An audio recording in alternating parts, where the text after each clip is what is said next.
పూరా లోకల్. అందరికీ నమస్కారం. నేను మీ వినూతా కోట.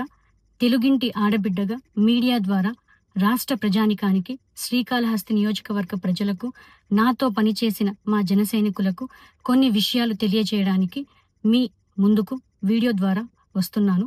మనసు నిండా పుట్టెడు బాధతో మీ ముందుకొచ్చాను.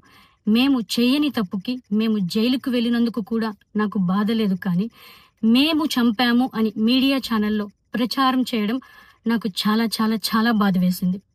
అతని చావులో మా ప్రమేయం లేదని గౌరవ కోర్టు భావించింది కాబట్టే నాకు 19 రోజుల్లో బెయిల్ వచ్చింది. సబ్సిక్వెంట్లీ 1 నెలలో మా అందరికీ బెయిల్ వచ్చింది. మేము ఫారెన్లో లక్షల జీతాలు వదులుకొని రాజకీయాల్లోకి వచ్చింది ప్రజలకు సేవ చేయడానికి, కానీ మనుషుల ప్రాణాలను తీయడానికైతే కాదు. అలాంటి మనస్తత్వం మాది కాదు. ఈ కేసులో మాకు ఎలాంటి సంబంధం లేదని గౌరవ కోర్టులో మేము నిరూపించుకొని క్లీన్ చీట్తో తప్పకుండా ఈ కేసు నుండి బయటకు వస్తాం. ఈ కేసు చెన్నై కోర్టులో విచారణ ఉన్నందున నేను ఈ కేసు గురించి ఇంతకు మించి మాట్లాడకూడదని మా లాయర్లు నన్ను సూచించారు.